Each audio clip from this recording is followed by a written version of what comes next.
Welcome to our channel. Today, we're diving into the fascinating lives of some of the most influential Arab presidents. These are the guys who shaped not only their countries but the whole region, for better or worse. It's a wild ride, full of revolutions, wars, and enough political drama to make House of Cards look like a children's show. We're talking about leaders who were larger than life, who inspired passionate support and fierce opposition. Get ready to explore the complexities of the Arab world through the stories of the men who held the reins of power. Let's kick things off with Gamal Abdel Nasser, the man who put Egypt back on the map. Imagine a young military officer sick and tired of seeing his country treated like a second-class citizen by the West. That was Nasser in a nutshell. He wasn't just about talk, though. This guy led the 1952 revolution that kicked out the monarchy and told the British Empire, "Thanks, but we'll take it from here." Nationalizing the Suez Canal, Nasser's got you covered. Pan-Arabism, uniting the Arab world under one banner, that was his jam. Nasser was all about making Egypt a powerhouse, a force to be reckoned with. He built the Aswan Dam, a massive project that showed the world what Egypt could achieve. Sure, he had his critics, but nobody can deny that Nasser was a man of the people. He gave a voice to the voiceless, stood up to the big powers, and became a symbol of Arab pride and independence. When he died in 1970, millions poured into the streets of Cairo to mourn their leader. That's the kind of impact we're talking about. Next up, we're heading to Syria to meet Hafez al-Assad, a man who ruled with an iron fist for 3 decades. Talk about staying power, right? Assad came from humble beginnings, but he was ambitious and cunning, rising through the ranks of the military like a rocket.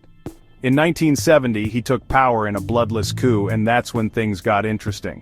Assad was all about stability, which is great unless you happen to disagree with him. He crushed dissent with the ruthlessness of a dictator, turning Syria into a one-party state.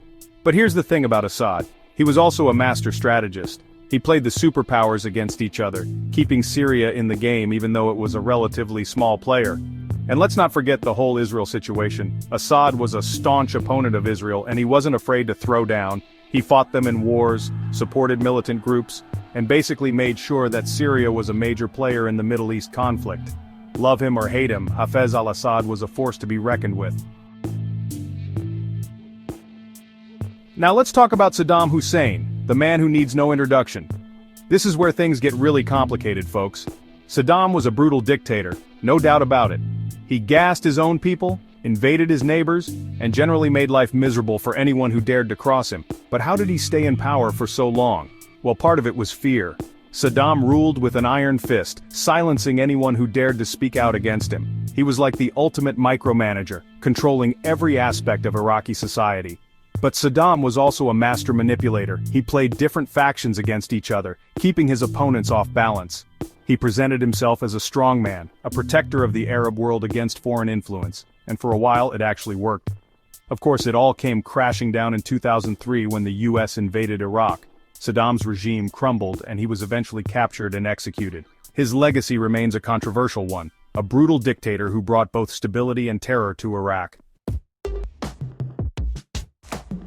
Get ready to meet Muammar Gaddafi, the flamboyant and unpredictable leader of Libya. This guy was in a league of his own. He came to power in a military coup, overthrowing the monarchy in 1969. And then things got weird. Gaddafi wasn't your typical dictator. He had this whole Third International Theory thing going on, a weird mix of socialism, Islam, and Pan-Africanism. He wrote a book about it called The Green Book, which became mandatory reading in Libyan schools. Gaddafi's rule was a strange mix of repression and progress. He invested heavily in education and healthcare, but he also brutally suppressed any opposition. He was known for his eccentric style, his female bodyguards, and his lavish tents. On the international stage, Gaddafi was a wild card. He funded terrorist groups, picked fights with the West, and generally kept everyone guessing. Eventually, his luck ran out. In 2011, a popular uprising backed by NATO air power toppled his regime.